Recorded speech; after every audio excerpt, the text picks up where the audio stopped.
네, 안녕하세요. 저 한국 마이크로칩에서 근무하고 있는 신기원 과장입니다. MP랩 X 개발 환경에서 MCC를 설치하고 사용하는 방법에 대해서 진행을 할 예정입니다. 네, 오늘 강의 목적입니다. 오늘 이제 그 MCC에 대해서 이제 어떻게 사용할 수 있는지 내용들을 한번 볼 거고요. 뭐 깊숙이 들어간다기보다 이제 MP랩 X에서 MCC를 어떻게 쓸 수 있는지, 그리고 MCC 가지고 이제 GPIO를 토글을 시킨다든지 아니면 뭐 타이머를 이용해 본다든지 간단하게 ADC를 이용해 본다든지 하는 것들에 대해서 진행을 한번 해볼 예정입니다. 그래서 MCC의 주변 장치 드라이버를 생성할 수 있는 게 저희 오늘 강의 목적이고요. 또 그다음에 있는 것들이 이제 MCC 이용해서 소프트웨어 라이브러리를 추가하거나 또 이제 필요 없는 것들은 또 삭제하거나 하는 방법들에 대해서도 한번 보게 될 겁니다. 네. 전체 아젠다입니다. 그래서 파트 1, 2, 3을 통해서 이제 첫 번째로 MCC 개요, 이제 MCC가 뭔지, 그리고 MCC를 왜 써야 되는지에 대해서 한번 설명을 드릴 거고요. 그리고 MCC 인터페이스, 그러니까 MCC에 대한 그 화면들이 구성이 어떻게 되어 있는지에 대해서 한번 보시고, 그리고 실제로 제가 데모를 통해서 인터페이스를 어떻게 쓰는지까지도 보여드릴 예정입니다. 그리고 MCC의 기능들, 그 인터페이스들에 대해서 각각의 기능들에 대해서 한번 볼 거고요. 데모를 마지막에 진행을 할 건데, 이론적인 부분들을 첫 1시간 동안 진행하면서 중간에 간단하게 데모를 한번 보내드릴 거고요. 1시간 정도 지나서 여기 보시는 것처럼 처음에 LED 토글 되는 거 한번, 그리고 랩 1, 랩 2, 그리고 랩 3을 통해서 LED 토글을 시키는데 타이머를 통해서 또는 뭐 GPIO를 내가 인풋을 하는 거에 따라서, 그리고 이제 ADC를 가변하는 거에 따라서 이제 LED가 컨트롤 되는 모습까지도 보여드릴 예정입니다. 그래서 지금 오늘 사용할 데모보드입니다. 제가 데모보드를 준비를 해놨고요. 그 카메라를 통해서 실제로 구동되는 모습까지도 보여드릴 예정입니다. 그래서 이 데모보드는 큐리어시티 디벨롭먼트 보드고요. 데모보드 내에는 별도의 그 피키3나 뭐 피키4 같은 그런 장치들이 필요가 없습니다. 이 데모보드 내에서 다운로드 할 수 있는 그런 모듈들을 다 가지고 있기 때문에 이 보드만 하나 가지고 계시고 USB로 장치에 연결하시게 되면 바로 사용을 하실 수가 있습니다. 자, 오늘 사용할 MCU는 요 PIC 16F15324라는 디바이스를 이용을 할 거고요. 이 디바이스는 뭐 14핀으로 이루어져 있고요. 이제 MCU를 제공하는 것 중에서는 좀 저렴한 쪽에 들어가 있고, 그리고 웬만한 기능 다 들어가 있는 그런 MCU에 속합니다. 네. 앞서 시작하기 전에 이제 뭐 PK3나 뭐 PK ICD3 같은 경우는 이제 많이 보셨을 거예요. 이제 기존에 많이 써보셨던 분들은 많이 보셨을 건데, 요 PK ICD3라는 거하고 그리고 PK3라는 거는 지금 단종이 됐어요. 그래서 더 이상 그 시장에서 좀 구매를 하시기가 힘드실 거고요. 그래서 앞으로 어떤 디버거나 이제 프로그래머 같은 경우를 이제 고려를 하신다 그러면 요 ICD4나 아니면 이제 PK4라고 하는 것들이죠. 뭐 각각 PK3에서 이제 PK4로 넘어왔고요. 그리고 ICD3 같은 경우도 ICD3에서 ICD4로 넘어왔습니다. 그래서 이제 지금 사용 가능하신 버전들은 MPLabX 버전 4.0 이상에서는 이제 ICD4를 사용 가능하시고요.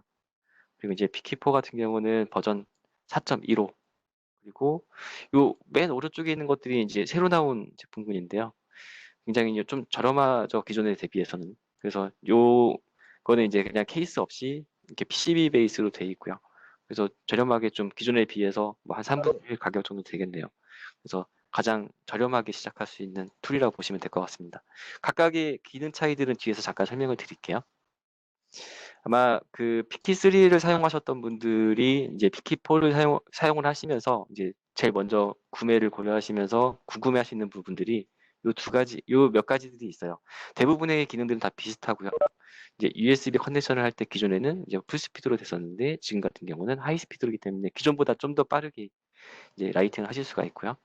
그리고 이제 PK3보다는 PK4가 이제 기존의 30mAh에서 이제 50mAh까지 출력이 가능하기 때문에 보드에서 이제 뭐 데모 보드나 아니면 제품 테스트 하시는 보드가 조금 더 많은 전류를 소모하더라도 동작이 가능합니다. PK3에는 기존에 그 PK3 내에 프로그래머 투고라고 하죠. 그래서 헥사 파일을 PK3에 넣어놓고, 그리고 그걸 가지고 이제 PC 연결 없이 이제 PK3만 가지고 MCU에 이제 프로그래밍을 하는 용도로 사용을 했었었는데, 기존에는 512kB까지만 있었어요. 그리고 이제 이랬던 이유가 대부분의 MCU들이 512kB까지만 뭐 맥시멈 지원했었기 때문에 이 정도면 충분했었었는데 뭐 최근에는 MCU에 뭐 2메가바이트까지도 사용을 하죠. 그러다 보니까 이제 내부에 있는 512KB 가지고는 좀 부족한 면들이 있어서 마이크로 SD 카드를 이제 끼는 것들을 지원을 하고요. 이제 마이크로 SD 카드에 헥사 파일을 넣고 이제 PK4에 마이크로 SD 카드를 꽂으면 이제 이전에 쓰시던 프로그래머 투고의 기능들을 사용하실 수가 있습니다. 기존의 PK3는 마이크로칩 제품군들만 지원을 했었죠. 근데 이제 저희가 몇 해 전에 아트멜이라는 회사와 저희가 이제 같이 조인을 하면서 같은 회사가 됐고요. 이제 PK4 같은 경우는 아트멜 디바이스도 모두 다 지원을 하기 때문에 좀 더 좋은 선택이라 보시면 될 것 같습니다. 기존의 거랑 가격도 비슷하죠. 그래서 한번 이후에 추가로 구매를 하신다 그러면 PK3나 뭐 PK4 이런 것들을 이제 구매를 하실 때 PK4 쪽으로 좀 더 생각해 보시는 것들이 맞을 것 같습니다. PK4하고 스냅을 한번 비교해 보면 뭐 PK4보다는 스냅이 뭐 한 3분의 1 정도 가격이죠. 근데 이제 하나 기능이 빠지는 부분이 PK4를 통해서 보드에 전류를 공급해 주는 요런 부분이 요거 하나만 좀 빠져 있습니다. 그리고 또 하나 있는 부분이 SD 카드를 꽂을 수 없다라는 부분을 제외하고는 모두 다 동일하죠. 그래서 프로그래머 투고라든지 PK3나 PK4를 통해서 보드에 전원을 공급하는 그런 기능들이 필요 없으시다 그러면 PK4나 PK3를 굳이 구매하시지 않고 스냅이라는 거를 이용하시면 좀 더 저렴한 가격에 시작하실 수가 있을 것 같고요. ICD4 같은 경우도 지금 ICD3하고 거의 다 기능은 비슷한데 여기 보시는 것처럼 ICD4에서는 최대 1A까지 전류를 공급할 수가 있어요. 이제 우리가 근데 PC에 있는 그 USB 포트를 에서 나오는 전류를 출력하는 거는 제한이 좀 돼 있기 때문에 ICD4에다가 그 DC 파워 서플라이를 그러니까 연결할 수가 있어요. 그래서 최대 1A까지 출력이 가능하고요. 그리고 이 제품 같은 경우에도 JTAG을 지원을 해요. 그래서 그 PK4에서 지원했던 것처럼 이제 기존의 그 아트밀 디바이스들에서 뭐 JTAG을 지원한다든지 하는 것들에 대해서 이런 기능들을 추가로 지원을 하기 때문에 사실 지금은 제가 최근에 고객분들이 ICD3를 구할 수 있느냐라고 이제 문의 주신 분들이 있었는데 거의 이제 지금은 단종이 된 상태에서 시장에 풀려 있는 것도 거의 끝난 것 같고요. 거의 이제 대부분 다 PK4만 구매를 할 수 있는 상태인 것 같습니다. 그 기본적인 툴들에 대해서는 이제 설명을 좀 끝내도록 하고요. 실제 이제 강의를 좀 진행해 보도록 하겠습니다.